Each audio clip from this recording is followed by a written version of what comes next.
बार बार court से भी इस बात की गुहार कर रहा था कि मुझको धीमा जहर दिया जा रहा है या मुझे यहाँ पे दवाएं नहीं दी जा रही, चिकित्सा सुविधा नहीं दे रहे थे। हम एज ए पुलिस अधिकारी जानते हैं कि इस तरह के माफियाओं का दिल कितना बड़ा होता है, बहुत छोटा दिल होता है। ये केवल अपना एक माहौल भय का बना के इस तरह से डरा धमका के 10 गाड़ियों का काफिला 50 नाल लेके बंदूक घूमते इसीलिए हैं क्योंकि ये स्वयं डरे होते हैं।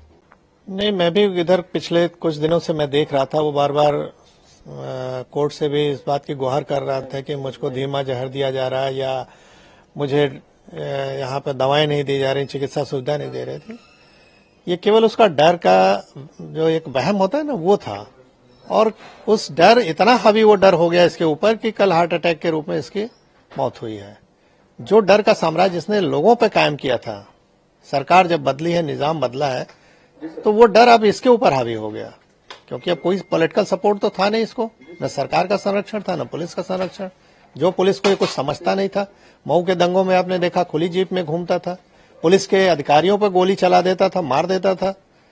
तो वो जब सब कुछ खत्म हो गया, वो संरक्षण नहीं मिलना इसको बंद हो गया मतलब एक तरह से, तो इसकी फिर डर वापस इसके ऊपर हावी हो गया और वो तिल तल करके एक तरह से जिसको कहते हैं ना मरना, उस तरह से ये जेल में रहा है। और अंतिम परिणति आपने देखा कि हार्ट अटैक के रूप में कल इसकी मौत हो गई। सर, लगातार मुख्तार अंसारी के परिवार वाले और मुख्तार अंसारी खुद लगातार ये आरोप लगा रहे थे कि जेल में उनको स्लो पॉइजन दिया जा रहा है। हाँ, बिल्कुल सही आप कह रहे हैं कि उनके परिवार वाले तो बोलेंगे ही, उनके कुछ खास समर्थक बोलेंगे, वो जब तक जिंदा थे वो बोले, क्योंकि बचने का इनको कोई और माध्यम नहीं दिख रहा था।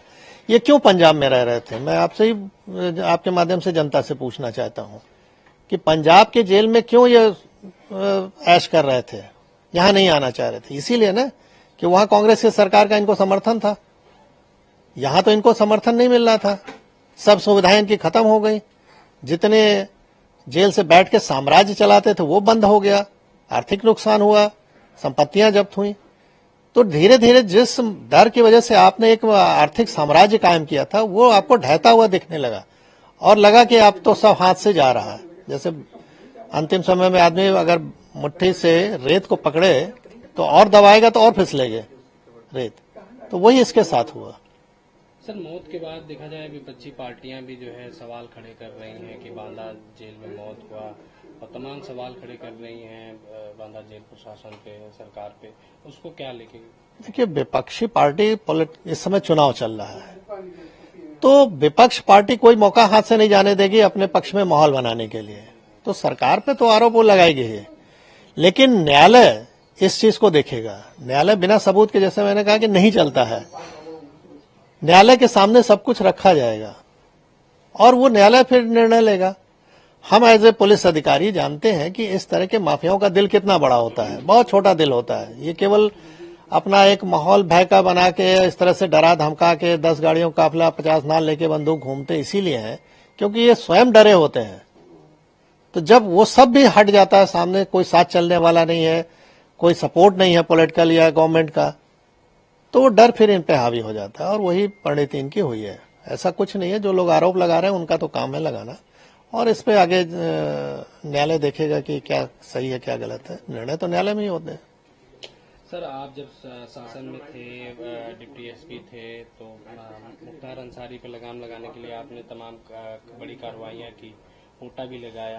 कितनी बड़ी चुनौती के रूप में रही उस समय जब एक सरकार का जो है समर्थन था? आप बिल्कुल सही कह रहे हैं, बात 2004 की है, जनवरी की है, आज से 20 साल पहले की है। और मुख्तार अंसारी का जो भय का साम्राज्य था वो चरम पे था, और सरकार द्वारा जब समर्थन ऐसे माफियाओं को हो जाए तो आप समझ सकते हैं। मैंने अभी आपसे कहा कि वो खुली जीप में मऊ दंगों में घूमता था, जहां कर्फ्यू लगा है, किसी की हिम्मत नहीं हुई उसके प्रति कुछ बोल दे, कार्रवाई की तो छोड़ दीजिए। और उस समय मैंने लाइट मशीन गन रिकवर की। आज तक उत्तर प्रदेश में केवल एक ही रिकवरी है, न उसके पहले कभी हुई, न 20 साल हो गया अब तक हुई है। और उसमें पोटा भी लगाया क्योंकि पोटा एग्जिस्ट करता था।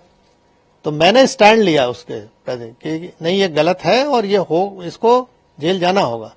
लेकिन मुलायम सिंह की सरकार तत्कालीन अल्पमत की सरकार थी, किसी भी कीमत पे इसको बचाना चाहते थे, और उन्होंने अंत में हम लोग पर प्रेशर बनाया, अधिकारियों पर प्रेशर बनाया, जब कोई नहीं सुना तो आईजी जोन जो थे उनका ट्रांसफर, डीआईजी रेंज का ट्रांसफर, एसएसपी एसटीएफ हमारे थे उनका ट्रांसफर, और अंत में ऐसा माहौल बनाया गया कि मुझे भी रिजाइन करना पड़ा 15 दिन बाद ही। लेकिन मैंने रेजिग्नेशन में लिखा और जनता के सामने इस चीज को रखा आप लोग के माध्यम से कि देखिए, जनता पॉलिटिकल सिस्टम में आप ही ने चुना है इस सरकार को, और किस तरह की ये सरकारें चल रही हैं कि जो माफियाओं के निर्देश पे काम कर रही हैं। हम लोग चुन के आते हैं, सेलेक्ट होते हैं नहीं जब, तो बोला जाता है कि आप पब्लिक सर्वेंट हैं। आम बोलचाल की भाषा में हम कहते हैं गवर्नमेंट सर्वेंट है, और हो गए हम पार्टी के एजेंट अगर काम करें जिस तरह से वो कह रहे हैं।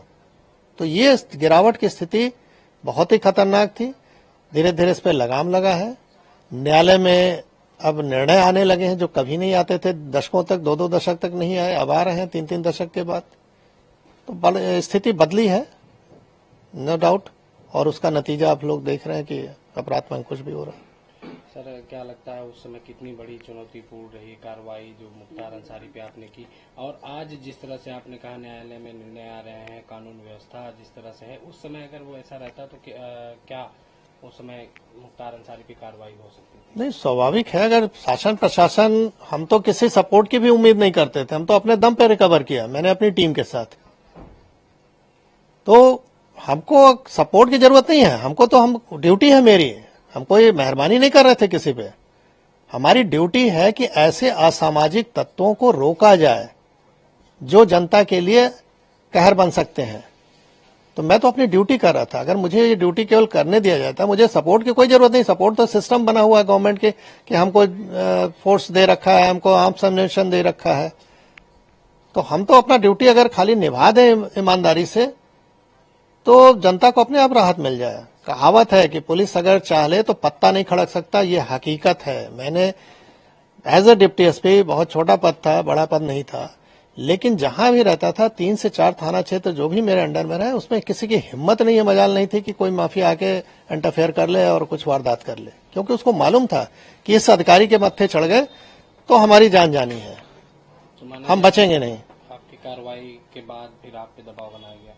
वही कि दबाव नहीं बनाया गया होता तो मैं इतनी अच्छी नौकरी क्यों छोड़ता भाई। जब मुझे लगा कि मैं अब कुछ नहीं कर सकता इन लोगों के सामने, तो कम से कम बाहर आके जनता को तो बताऊं कि हो क्या रहा है। शायद अगर हम नौकरी में रहे होते तो ये पक्ष कोई देख ही नहीं पाता कि किस तरह का दबाव बनता है। तो आज मैं जीता जागता उदाहरण हूं कि इस तरह की सरकार अगर रहे चले तो कैसे आप जनता को रिलीफ पहुंचाओगे। अगर सरकार सही नहीं चले तो अधिकारी काम नहीं कर सकता है। तो मैं बाहर आके इस चीज को रखा, जान जोखिम पर अपने डाला, परिवार की जान जोखिम में डाला। स्वाभाविक है कि अच्छी नौकरी के बाद हम कहीं अगर नौकरी प्राइवेट भी ज्वाइन करने तो इनके कॉल चले जाते थे कि इनको निकालिए अपने यहाँ से।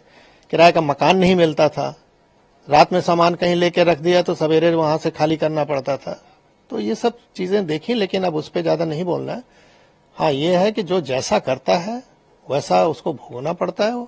ऊपर वाले के यहाँ देर है अंधेर नहीं है। 20 साल का समय लगा, लेकिन वो अपनी मौत मरा। जो डर दूसरों पे कायम किया था वो डर उस पर हावी हो गया और अंत में हार्ट अटैक से उसकी मृत्यु हुई। सर, कहा जा रहा है कि मुख्तार अंसारी की मौत पर पूर्वी उत्तर प्रदेश में बवाल हो सकता है, माहौल खराब हो सकता है। मैं एज ए जो पुलिस का अनुभव मेरे पास है, शासन प्रशासन का, मैं दावे के साथ कह सकता हूं कि कहीं कुछ नहीं होगा। इसलिए नहीं होगा कि लोगों को मालूम है कि अगर हमने कानून हाथ में लिया तो सरकार सख्त है, हम पे कार्रवाई हो जाएगी। और कोई नहीं है ये सब करना चाहता है।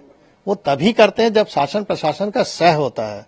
अगर सह न रहे ना तो हिम्मत नहीं है कि एक पत्ता भी खड़क जाए। तो मैं अपने अनुभव से कह सकता हूं कहीं कुछ नहीं होने वाला।